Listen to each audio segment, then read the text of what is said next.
3 months ago, I was the woman who had it all. A $4.2 million house in the California hills, a husband people called perfect, 2 children who lit up my world. Today, I'm staring at a letter that doesn't just change my story, it shatters it. Every word on those pages proves that the life I built was nothing but smoke and mirrors, and the man who destroyed me may have unknowingly saved me. My name is Elena Marlowe. I'm 45 years old, and until recently, I was living the kind of life people post about but rarely get to keep. My husband, Daniel, was steady and dependable, a commercial insurance adjuster in Pasadena. I was the ambitious one, the dreamer who could turn opportunities into gold. Together, we built a family, a home, and a future that looked bulletproof from the outside. For years, I believed I knew exactly who I was. Elena Marlowe, wife, mother, builder of dreams. But beneath the polished surface, cracks had been forming, tiny and silent, until the day they split wide open and swallowed everything I thought was true. Sophie began locking herself away in her room, her drawings turning darker with every passing week. Families with perfect smiles, but cracks running through their faces. Portraits that looked happy at first glance, but broke your heart the longer you stared. I kept telling myself it was just a phase, maybe teenage angst, maybe the stress of our shifting home life. I tried to hold everything together, planning date nights with Daniel, reaching for the man I'd loved since I was a girl. But the more I reached, the further he slipped away. Until finally, the papers arrived. Not just divorce papers, but an all-out assault on everything I believed about myself. According to Daniel's lawyer, I was reckless, unstable, even dangerous. They claimed I'd hidden massive debts, gambled away money, lied to my children. There were bank statements with my name on them, casino slips scrawled with my signature, even witnesses who swore I'd borrowed from them and never paid it back. Every word was a lie. Every shred of evidence a weapon forged to destroy me. The courtroom became my execution ground. I sat silent as lawyers carved up my life like it was a case file, as if I were some criminal on trial instead of a mother fighting for her children. Daniel never once looked at me. After 18 years of marriage, he wouldn't meet my eyes. When the judge handed him everything, the house, the custody, even the business assets I had helped build, I felt something fracture deep inside my chest. But the worst came after. On the courthouse steps, Daniel leaned close, his lips curling into a smile colder than I'd ever seen. "You'll never see Rowan and Sophie again. I'm moving them to Portland, and you don't have the money to stop me." That was the moment I stopped being a wife and started becoming a ghost. The woman I used to be couldn't survive what Daniel had done, and so I let her go. I didn't pack. I didn't say goodbye. I simply drove 1,200 miles without music, without sleep, with nothing but the sound of my breath keeping me company. I wasn't sure what I'd find back on Maple Street, but I knew what I'd left behind no longer existed. Those words froze me where I stood. That was the moment I knew this wasn't about love lost or a marriage unraveling. This was calculated. This was cruel. Within 6 weeks, my life had been stripped to bones. My home stolen, my children taken, my name dragged through the mud. Even my professional license had been revoked on fabricated charges. I had nothing left but an old Honda and a hollow kind of rage. So I packed what scraps of my life I could carry, drove 1,200 miles in silence, and ended up on the one street I swore I'd never return to. Maple Street in Akron, Ohio. 3 days on the road felt like traveling backward through time, every mile peeling away the years until I was a ghost returning to haunt her own past.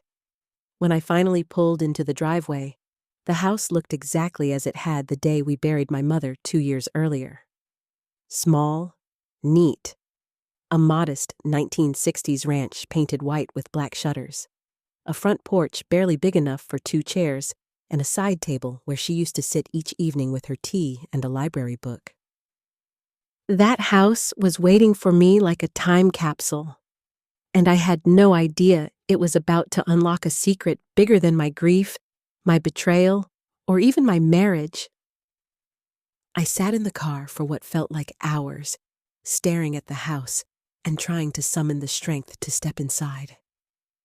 This was supposed to be temporary, just a stopgap, a place to regroup until I figured out how to claw my way back. But sitting there, looking at that modest little ranch, I couldn't stop thinking about how far I'd fallen. 3 months ago, the view from my bedroom window was downtown Los Angeles, glowing like fire against the night. Now, the only thing in front of me was Mrs. Kessler's garden gnomes staring back from across the street. My mother, Margaret Marlowe, had lived in this house for 35 years. She bought it when I was 12, right after my father died, stretching his life insurance payout and her tiny savings into a mortgage she could barely afford. It wasn't logic. It was hope. A single mother with a librarian's salary deciding her daughter deserved a backyard and her own room. She was the most quietly unshakable woman I've ever known. She never remarried, never even dated, as far as I could tell. Instead, she poured herself into me and her work at the public library. Every morning, she made my breakfast, packed my lunch, then walked 6 blocks to work with her own brown paper bag. Every night, she came home with a stack of books under her arm, some for the library, some for herself, and always one she thought I might love. She had this gift for turning ordinary days into small adventures. We couldn't afford vacations, so she pitched a tent in the backyard and told me stories about constellations while we sipped hot chocolate from a dented thermos. When I became obsessed with model airplanes, she picked up extra shifts just to buy me kits, then sat with me at the kitchen table, steadying her tired eyes to help me paint the tiny details.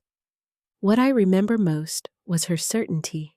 She always knew exactly how much money we had, exactly which bills were due, exactly what I needed before I even realized it myself.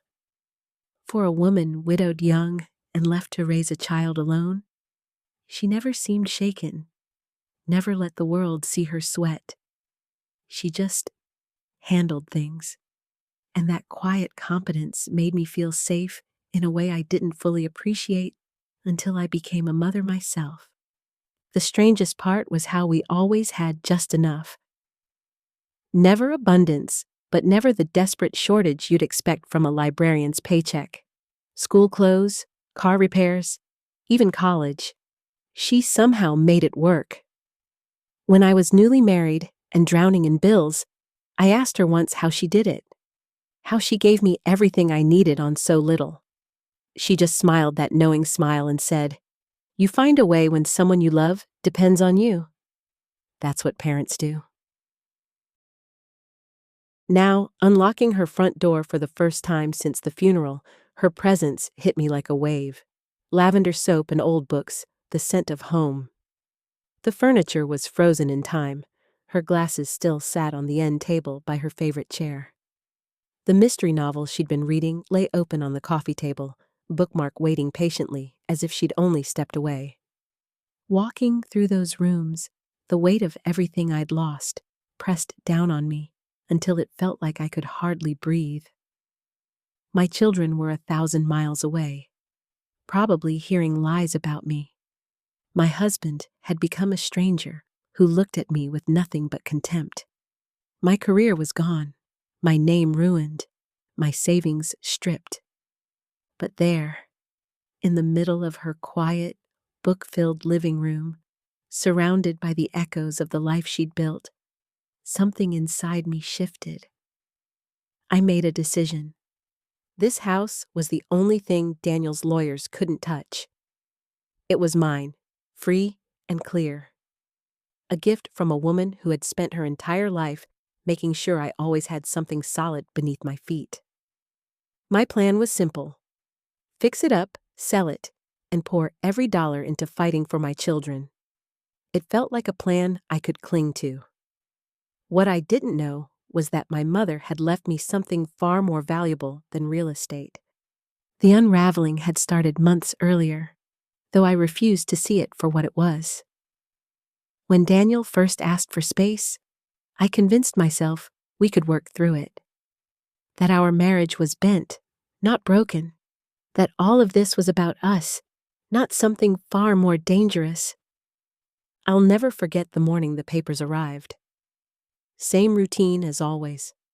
Coffee, shower, pretending not to notice the way Daniel barely acknowledged me anymore. Then the doorbell rang at 7:30 sharp.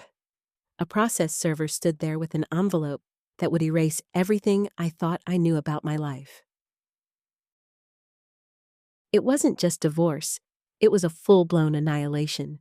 He wanted everything: custody of Rowan and Sophie, the house, the business assets, even my retirement savings. But what made my stomach turn to ice were the accusations.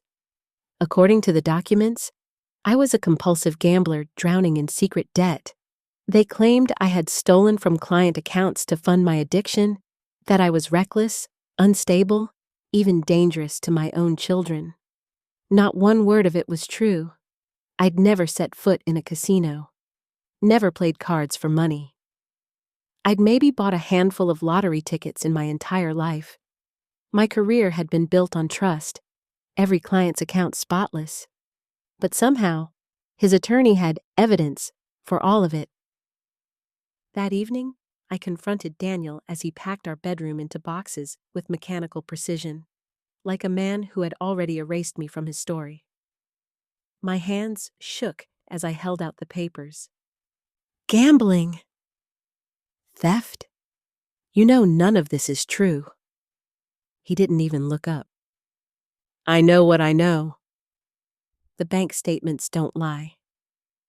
Bank statements? My voice cracked. Show me these bank statements. That's when he finally turned, and for the first time in 18 years, I didn't recognize the man I'd married. His eyes weren't angry or wounded. They were cold, calculated. You're not the woman I thought you were, he said softly. Maybe you never were. The next 6 weeks became a blur of lawyers, meetings, and watching strangers carve up my life like it was evidence in a trial. His attorney, a sharp woman named Veronica Slate, presented documents that should have been impossible to fake. Bank withdrawals I'd never made, casino receipts with my signature from places I'd never stepped foot in, even credit card charges for online gambling accounts I'd never heard of. Every shred of it fabricated, every page a weapon, and all of it designed to erase me. My lawyer, a decent man named Alan Pierce, someone I'd trusted for years with business contracts, could barely hide the disbelief on his face as we reviewed the evidence. He shook his head, then looked at me with eyes that made my stomach turn. Elena, he said carefully, I need you to be completely honest with me. Is any of this real? Because if you've been hiding debts, if there's even a grain of truth here, I need to know now so we can do damage control. I leaned forward, my voice breaking as I swore on my children's lives. Alan, I've never gambled anything more than a raffle ticket at church. This isn't me. Someone is setting me up, and I don't understand how, but the proof just keeps coming. And it did. Witness statements from strangers claiming I'd borrowed money and never repaid them. A coworker swearing he'd seen me betting on my phone during lunch breaks. Even my neighbor, Mrs. Holloway, a woman I'd shared countless cups of coffee with, signed an affidavit saying I'd grown erratic and desperate over the past year.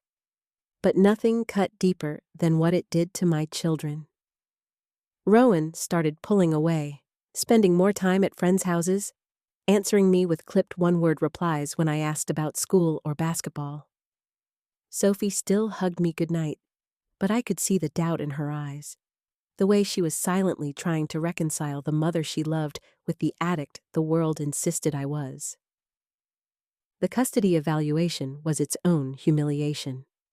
A court-appointed psychologist, Dr. Martinez, spent 3 hours dissecting my life, my mental health, my relationship with the kids, my financial habits. She was polite but detached, and I could feel the weight of Daniel's accusations in the way her questions sliced deeper.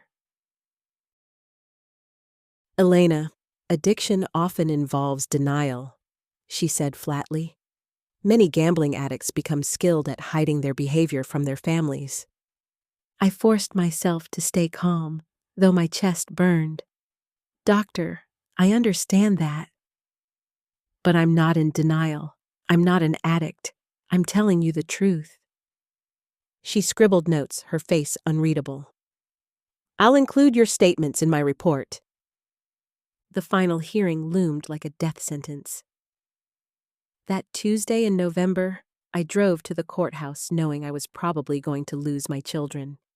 Still, a sliver of me clung to hope that someone, anyone, would finally see through the lies. But the courtroom wasn't a place for hope. It was sterile, cold, nothing like the fiery battles you see in films. Judge Patricia Winters, a woman in her 60s, presided with the detached weariness of someone who'd seen every brand of family destruction and stopped being surprised by any of it long ago. And I was about to become just another case file on her desk. Daniel's lawyer delivered her case like a surgeon with a scalpel. Precise, ruthless, leaving no room to breathe.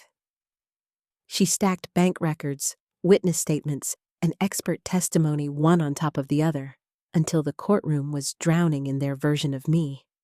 A woman living a double life. A compulsive gambler so consumed by addiction that I was stealing from clients and lying to everyone who trusted me. My lawyer tried. He pointed out inconsistencies in the witnesses' stories, questioned the suspicious timing of the transactions, argued that the so-called proof was circumstantial at best. But my truth was just a whisper against a mountain of documentation. When Judge Winters finally spoke, her voice was flat, final. Daniel was awarded primary custody. He got the house, the majority of our assets. I was left with supervised visitation every other weekend, but only if I completed a gambling addiction treatment program and financial counseling. It felt less like a judgment and more like an execution. As we filed out of the courthouse, Daniel caught up to me in the parking lot.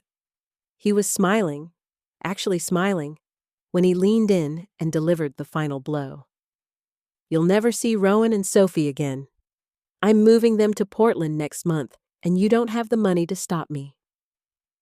That night, I sat in the hollow silence of an empty apartment, trying to understand how my life had become unrecognizable in less than a year. Moving back into my mother's house was like stepping into a time capsule. Everything was still there. Her coffee mug in the dish rack by the sink, her reading glasses folded neatly on the end table, even her slippers waiting by the bed as though she'd only stepped out for a moment. The first few weeks, I barely moved from the couch. Each morning, I'd wake up wishing it was all just a nightmare, hoping I'd open my eyes to find myself back in California with Daniel asleep beside me and the sound of the kids getting ready for school down the hall. But every time I looked up at the water stain on Mom's ceiling, the truth came crashing back. That life was gone. Probably forever. Depression settled on me like a weight I couldn't shake. Some days I couldn't even shower or make coffee. I'd just lie there, staring at the ceiling, haunted by Rowan's face, by Sophie's quiet eyes. What lies was Daniel feeding them? Did they think I'd abandoned them? Did they believe I was the addict he swore I was? But after nearly a month of letting grief consume me, something inside me hardened. Maybe it was my mother's voice echoing in my head. Problems don't solve themselves just because you wish they would go away. Maybe it was survival instinct, raw and stubborn. Whatever it was, I knew one thing. If I had any chance of getting my children back, I needed money, and the only thing left in my name was this house. It would have to be enough. The house had been my mother's pride, but by the time she passed in her 70s, it was tired.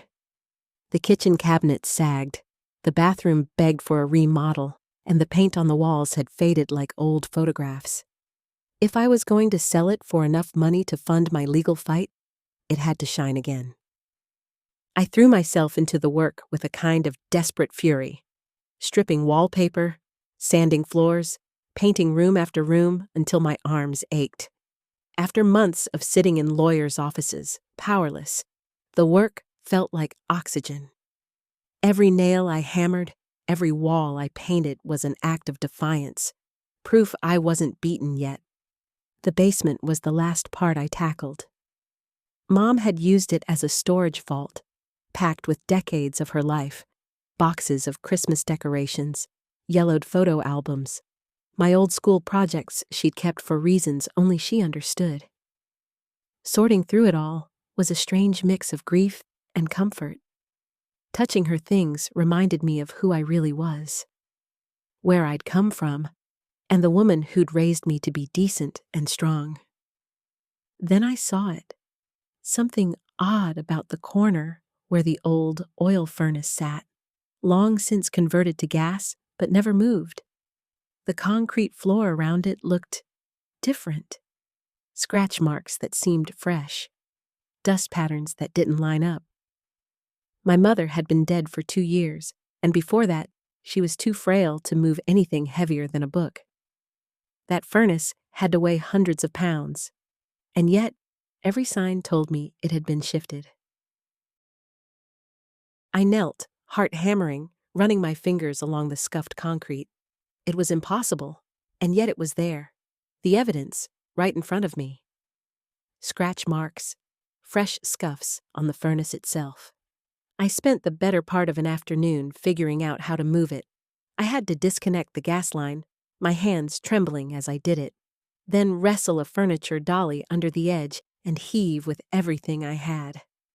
My back screamed, my palms burned, but finally, inch by inch, the furnace slid 3 feet from the wall. What waited behind it made my breath catch. Set into the concrete at shoulder height was a small safe, camouflaged in gray paint to blend perfectly with the basement wall. Old-fashioned, heavy, worn smooth from years of use, but invisible to anyone who didn't know to look. I stared at it for a long time, my mind racing. How long had it been there? Why had my mother never mentioned it? What could be inside that she'd hidden behind a furnace? The dial ran from 0 to 99.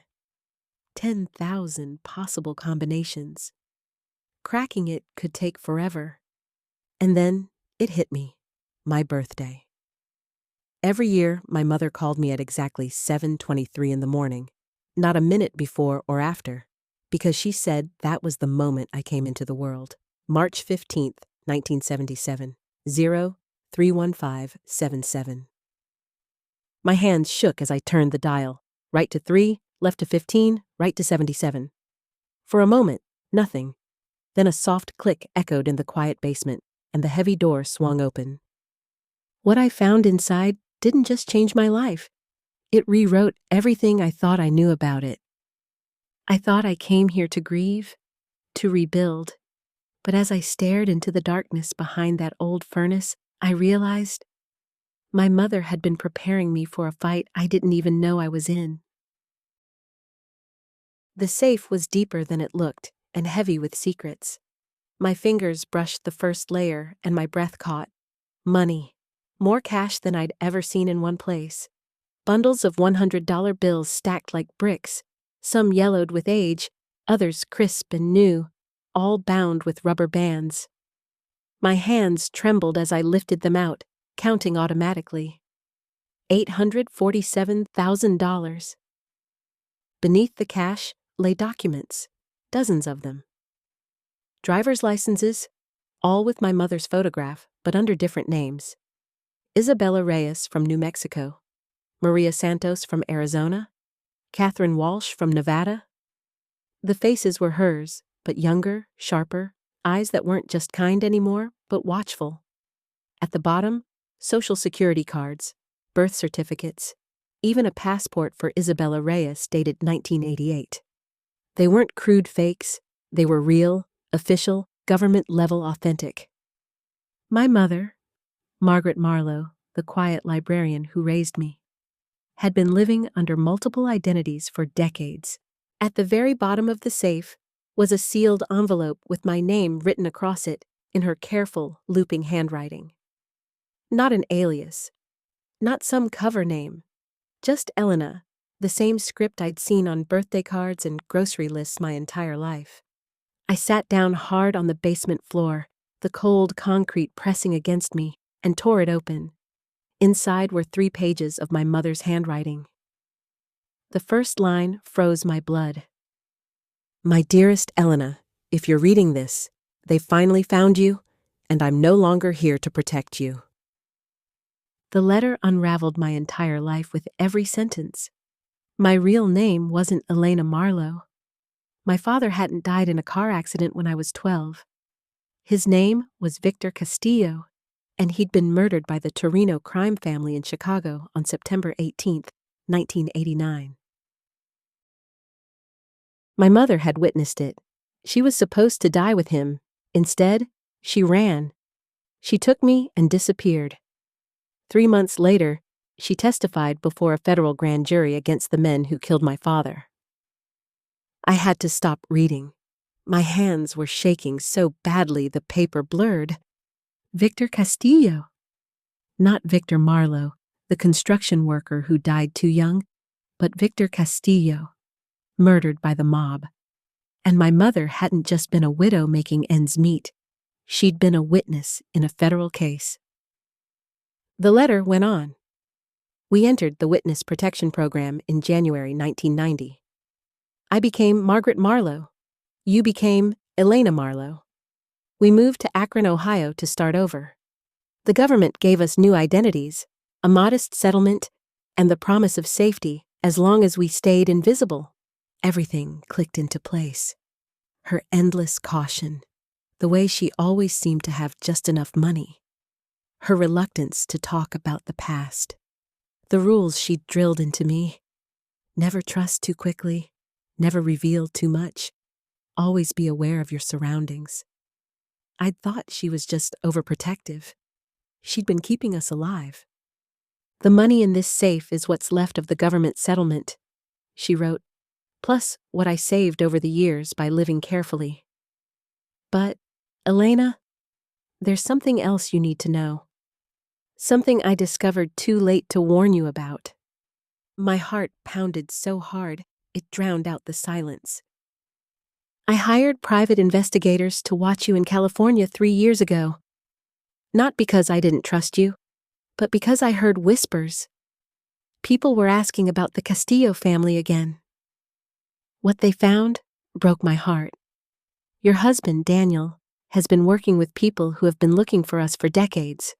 They found you first, and they used him to get close to you. The room tilted, and for a moment, I couldn't breathe. Daniel, my high school sweetheart, the father of my children, the man I'd trusted for 20 years, had been working with the very people who murdered my father. Whether he knew the full weight of what he was doing or had been manipulated like me, I couldn't tell. But the truth was there in black and white. The divorce, the false gambling evidence, the avalanche of lies. It was all a design, not to end a marriage, but to break me financially and emotionally, to leave me with nowhere to run except here. Back to Ohio, back to the one place they knew my mother might have left something that could blow their whole operation apart. I felt sick. Everything. My house, my children, my reputation. Every piece of my life over the past year had been dismantled by people who had been hunting my family for over 3 decades. But my mother hadn't just left me money or the truth. She'd left me a way to fight back. At the bottom of the letter, written in red ink and underlined 3 times, was a phone number. Call Marshal Theodore Vance with the U.S. Marshal Service.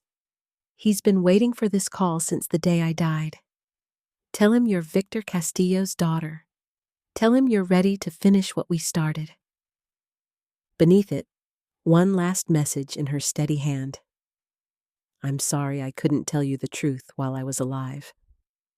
I wanted you to have a normal life, a chance to be happy without looking over your shoulder every day. But I always knew this day might come. You are stronger than you know, Elena. You come from a long line of people who don't back down from fights, even when the odds are against them. Your father would be proud of the woman you've become. I know I am. Use the money wisely. Get your children back. And remember, sometimes the worst thing that happens to you leads you exactly where you need to be. I sat on that cold basement floor for an hour, the paper trembling in my hands. My entire life had been a lie, but not the kind that weakens you. The kind that protects you until you're strong enough to face the truth. Then I picked up my phone and dialed the number. Marshal Theodore Vance answered on the second ring, like a man who had been sitting by the phone for 35 years. Vance. Marshal Vance. This is Elena Marlowe, but I think my real name is Elena Castillo. A long pause, then a breath. Daughter, I've been waiting for this call since your mother died. Where are you right now? I'm in my mother's house in Akron, sitting next to an open safe she left for me. Don't touch anything else. Don't talk to anyone. Don't leave that house. I'll be there in 4 hours. The woman who raised me had never been just a librarian. And now, neither was I. I wasn't running anymore. I was about to finish what she started. When Vance arrived, he was a tall, steel-haired man in his early 60s who looked like he'd seen every kind of human evil imaginable and never gotten used to it. He came with 2 other federal agents, and for 6 hours they combed through everything my mother had left. Photographing, cataloging, and asking me questions about California. Your mother was one of the bravest people I ever worked with, he told me as we sat at her kitchen table around midnight. She knew they'd eventually come for her son, or daughter. So she prepared for this day. The money, the safe, the combination tied to your birthday. Even the investigators she hired to watch over you. And then the full scope of it unfolded. The Torino crime family had been systematically hunting down every witness from my father's murder trial for decades. They'd stopped using bullets and started using chaos, compromising the people closest to their targets, manufacturing ruin instead of corpses. They've been working on your case for at least 5 years, Vance said. They found Daniel through his real estate connections.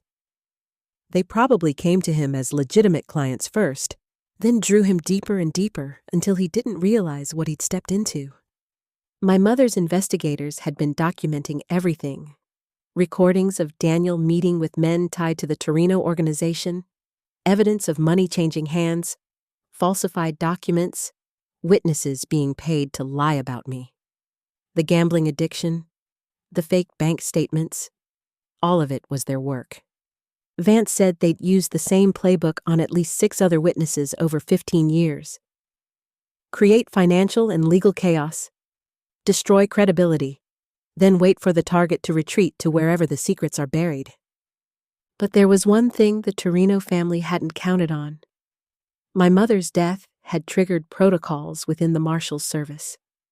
They'd been quietly monitoring the house for 2 years, waiting to see who would come looking. We've had surveillance on this neighborhood since the funeral, Vance admitted. We knew if they forced you to come back here, they'd make their move. And we've been documenting everyone who showed unusual interest in this address. The most shocking revelation came the next morning. Daniel was arrested at his Portland hotel at 6 a.m., along with 3 men who'd been shadowing him. He hadn't realized the people he'd been cooperating with weren't just private investigators helping him with the divorce. He had no idea they were tied to organized crime until federal agents laid it out in an interview room. "He's agreed to testify," Vance told me over coffee. "Turns out he's as much a victim as you are. They convinced him you were hiding debts and secrets, showed him fake evidence, turned his fear into anger, and promised to help him protect the kids. They tried to bury me in lies, but the truth has roots, and mine were finally breaking through the concrete." The hardest call came after that, reaching my children. They were staying with Daniel's sister, frightened, confused, no one telling them the truth. "Mom?" My son's voice was small, uncertain. "Hey, sweetheart. I know this is confusing, but everything's going to be okay. Your dad and I love you. None of this is your fault." Then came my daughter's voice. "Are you really a gambling addict? Dad said you stole money." "No, baby. I never gambled. I never stole. Bad people lied about me to hurt our family. But they've been caught, and we'll be together again soon."